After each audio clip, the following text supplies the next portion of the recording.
So I'm in the sleeper in my truck, and I wanted to go over a few of the things that are not working on this thing.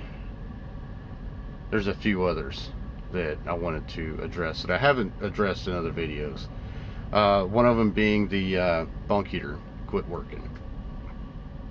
At least I don't think I mentioned any other videos.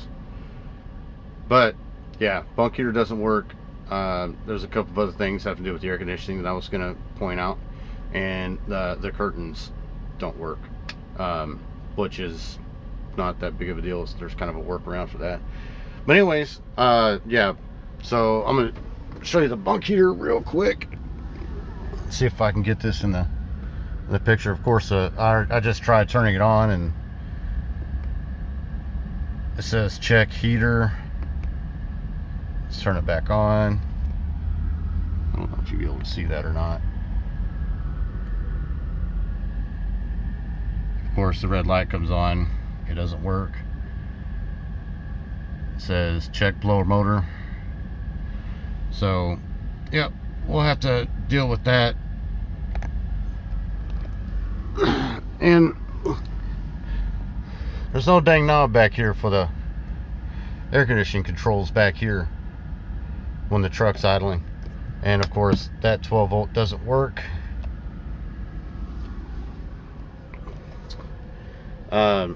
And the curtains, let's take a look at those real quick.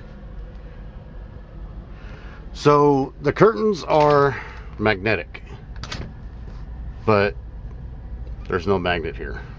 There is here on this side, so you can see how it's hard to flip, but this side right here, there's no magnet. So you go all the way down here, there's the magnet down there. So when you go to close the curtains, they won't close all the way unless you can snap these buttons, but there's still a gap here and there for the light to come through.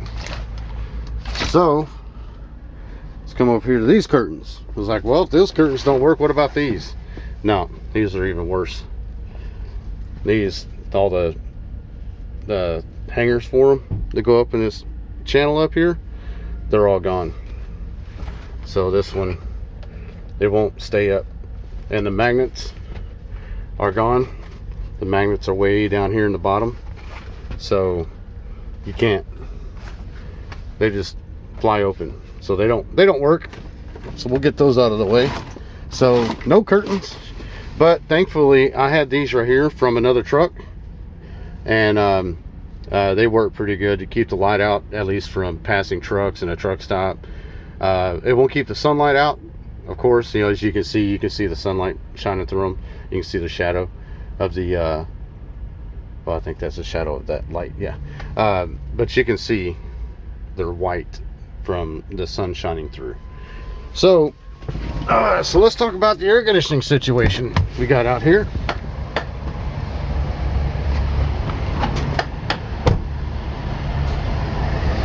So right now I'm in Duncan, South Carolina, getting ready to pick up a load tomorrow, going to Paris, Texas.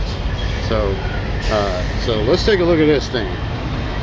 So the way this thing works, the hood, there's my APU firing up, of course.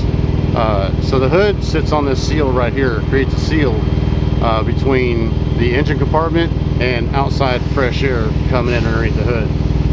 This right here is allowing heated engine air from the inside the engine compartment to go inside the air conditioner, because it flows this way up through the filter and then inside the cab.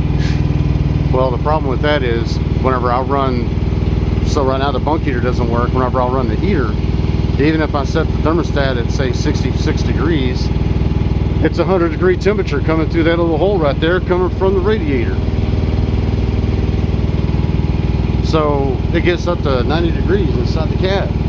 So I can't idle because of that. The bunk heater doesn't work, and the APU doesn't provide any heat. So what do I have left? Either it gets too cold or it gets too hot, whichever one. And then this right here is the problem with the air conditioner. Those pipes should be in that block.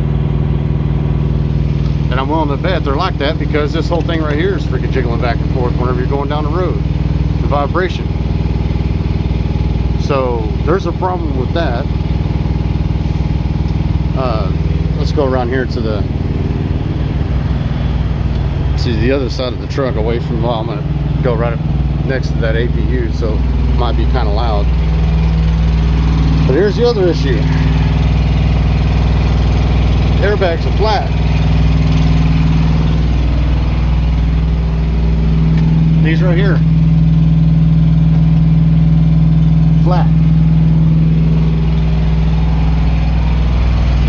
Should be that way. Should not be that way. So that's the issues that I'm dealing with. But like I said, I'm taking this load over to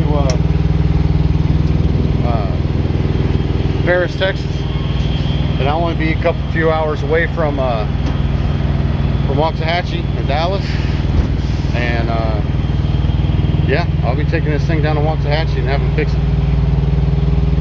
This thing shouldn't have gone on the road like this at all, but at least I was able to get a couple runs in, get a couple loads in, and deal with it, make a little bit of money. At least I'll get a paycheck. This is week number 3 without a paycheck. So, well, I get a paycheck tomorrow, but it's like $100, which really isn't a paycheck. But I kind of knew that was going to happen. I knew I was going to get a low check. Not quite that low, but I knew it was going to be low. So, but USA called me today and said they're going to be dealing with that.